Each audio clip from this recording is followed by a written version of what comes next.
इसके बाद हम लोग उदाहरण 4 अध्याय 1 का ही ले रहे हैं, जिसमें लिखा गया है एक मिठाई विक्रेता के पास 420 काजू की बर्फियां और 130 बादाम की बर्फियां हैं।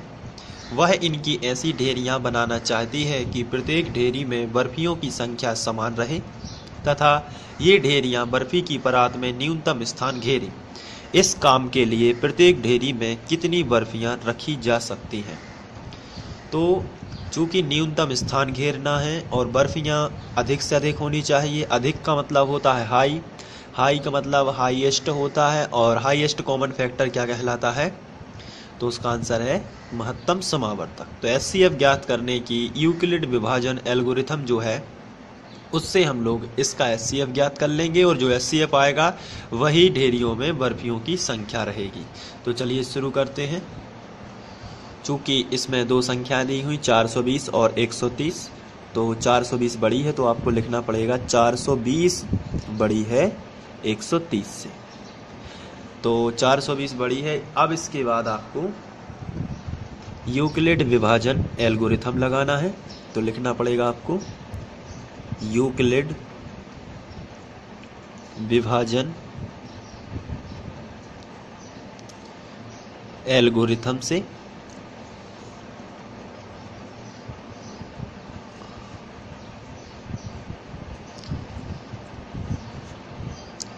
यूक्लिड विभाजन एल्गोरिथम में आपको भाग की जो प्रोसेस होती है वो रफ में करना होती है। तो चलिए रफ का इस्तेमाल करते हैं।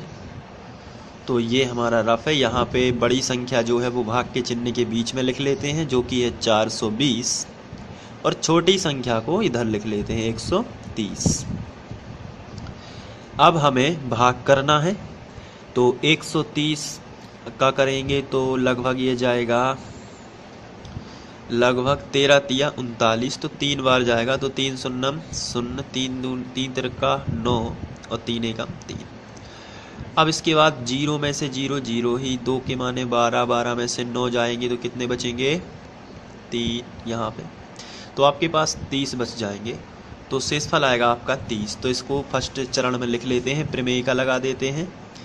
फर्स्ट में बनेगा ये 420 जो है 420 ये किसके बराबर है? तो आंसर है 130 गुणित 3 प्लस 30।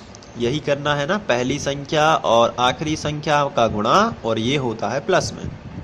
सो 130 गुणित 3 प्लस में आ जाता है 30। अब 30 जो है वो 0 के बराबर नहीं है, तो आपको लिखना है जहाँ शेषफल, जो शेषफल है वो लिख लेते हैं, जहाँ शेषफल बराबर नहीं है 0 के। ये आपको हर बार लिखना है। चलिए अब आगे बढ़ाते हैं प्रोसेस। अब जो शेषफल है वही बनेगा भाजक, और भाग का चिन्ह जो पूर्व भाजक था उसको बनाएंगे भाज्य। ये हमारी प्रोसेस शुरू से ही चलती आ रही है, तो उसको बनाएंगे क्या हम लोग? भाजक शेषफल को। चलिए दे देते हैं भाग। 3 चौके 12, 4 बार जाएगा तो 120 हो गया, तो यहाँ बचेगा 10। चलिए इस वाले प्रोसेस में शेषफल जैसे ही आता है तो आपको यूक्लिड विभाजन एल्गोरिथम में प्रमेयिका लगानी है। सेकंड चरण बना 130 जो है वो किसके बराबर हो गया? तो 30 गुणित 4, 30 गुणित 4 प्लस में आया 10। जहाँ शेषफल अभी भी 10 आया है इसलिए 0 नहीं है, तो आपको लिखना पड़ेगा जहाँ शेषफल बराबर नहीं है 0। चलिए नेक्स्ट स्टेप देख लेते हैं। अभी हम लोग फिर से भाग रफ में आ जाते हैं। इसके बाद जो शेषफल आया है उसको बना देते हैं भाजक, और जो पूर्व भाजक था जो कि 30 था उसको बना लेते हैं भाज्य। 10 तिया 30 ये कैंसिल हो जाते हैं, तो इसको भी हम प्रमेयिका के रूप में लिख लेते हैं। तो ये 30 जो है थर्ड स्टेप में जो 30 है ये किसके बराबर होगा? तो आंसर 10 गुणित 3, 10 गुणित 3 प्लस 0, क्योंकि शेषफल 0 आया, तो आपको लिखना है जहां शेषफल बराबर है 0।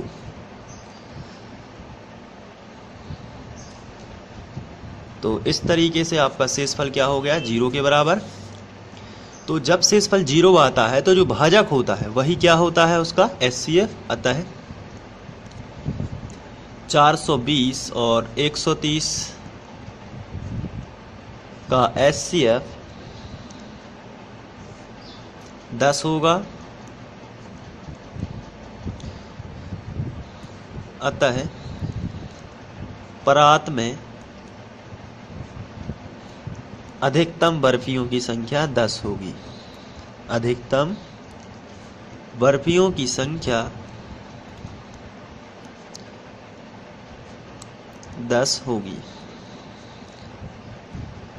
तो इस तरीके से आपको सॉल्व करने ला है, बहुत ही सिंपल क्वेश्चन है। तो उदाहरण 4 भी अब समाप्त होता है। Thank you.